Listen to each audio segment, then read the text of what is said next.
3 lakh square metre जमीन कब्जाई, 7,000 से ज्यादा झोपड़ियां बनाई और बांग्लादेशियों को किराए पर दे डाला।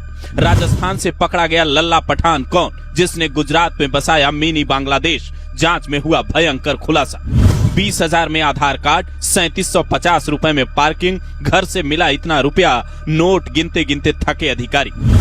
ये तस्वीरें हैं अहमदाबाद की चंदोला झील की, जहां 100 से ज्यादा बुलडोजर गरज रहे हैं। हजारों की संख्या में पुलिसकर्मी खड़े हैं और करीब 6500 बांग्लादेशियों को गिरफ्तार किया गया है। यह ऑपरेशन इतना बड़ा है कि वहां के गृह मंत्री हर्ष संघवी खुद पूरे ऑपरेशन पर नजर बनाए हुए रहे और अब इस पूरे खेल का मास्टरमाइंड पकड़ा गया है। यहां बसी करीब 4000 झोपड़ियां जो गिराई गई, उस अवैध निर्माण को बड़े ही प्लान तरीके से लल्ला पठान नाम के व्यक्ति ने बसाया था। ये उसी की तस्वीर है जिसे राजस्थान से गिरफ्तार किया गया। इसके ठिकाने पर जब पुलिस ने छापा मारा तो इतने पैसे और सोने मिले कि अधिकारी भी दंग रह गए और उसके बाद जो कमाई का राज खुला वो आपको हैरान कर देगा। पहले सुनिए इसने किया क्या क्या था, उसके बाद बताते हैं इसके ठिकाने से मिला क्या क्या। अहमदाबाद की चंदोला झील जो कभी काफी बड़ी हुआ करती थी, वहां लल्ला पठान ने बरसों पहले 3 लाख स्क्वायर मीटर जमीन कब्जा ली। इन पर 7,000 से ज्यादा झोपड़ियां बनाई। उसमें कई पक्के मकान भी थे जिसमें खास तौर पर बांग्लादेशियों को बसाया जाता था, उन्हें किराए पर घर दिया जाता था। जांच में पता चला है कि 20,000 रुपए लेकर लल्ला पठान बांग्लादेशियों के फर्जी रेंट एग्रीमेंट बनवाता, उसी की मदद से फर्जी आधार कार्ड तैयार करवाता, हर किराएदार से 20 रुपए पानी के और 125 रुपए पार्किंग के रोजाना लेता।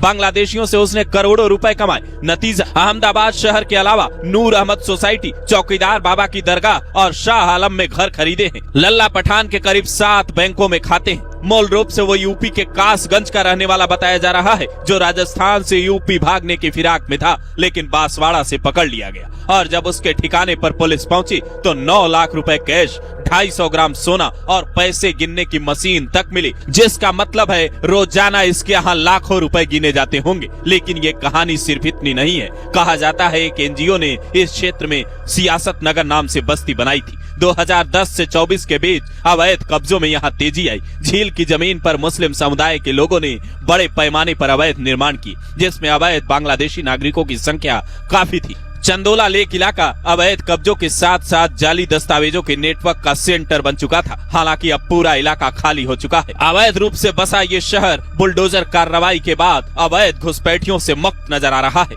कई बांग्लादेशी पकड़े गए हैं। साल 2019 में जब सीएए के खिलाफ विरोध प्रदर्शन हो रहा था, तब ये इलाका मिनी पाकिस्तान की तरह सक्रिय नजर आया। उसके बाद से इस इलाके पर खास नजर रखी जाने लगी और जब धीरे धीरे जांच शुरू हुई तो एक के बाद एक कई ऐसे खुलासे हुए जिसने सबको हैरान कर दिया। एक व्यक्ति जिसका नाम लल्ला पठान है, उसने इतनी भारी संख्या में अवैध जमीनें कैसे कब्जाई? गुजरात में लंबे वक्त से बीजेपी की सरकार है। फिर वो कौन लोग हैं जिन्होंने सरकार और सिस्टम दोनों की आंख में न सिर्फ धूल झोंकी, बल्कि गुजरात जैसे शहर में एक मिनी पाकिस्तान बसा दिया, या यूं कहे कि मिनी बांग्लादेश बना दिया। ऐसी तस्वीरें हिंदुस्तान के किन किन शहरों में और हैं। इस तस्वीर के सामने आने के बाद ये सवाल भी उठ रहे हैं, अगर आपके आसपास भी कोई ऐसा मोहल्ला बसा है जहां देश विरोधी गतिविधियां होती है और उनके घुसपैठिए होने का शक है, तो इसकी जानकारी पुलिस को जरूर दे, ताकि देश के अंदर छिपे दुश्मनों को भी जल्द से जल्द निकाला जाए। और इस एक्शन पर अपनी राय जरूर दे। क्या ऐसा ही एक्शन बंगाल में भी होने की जरूरत है?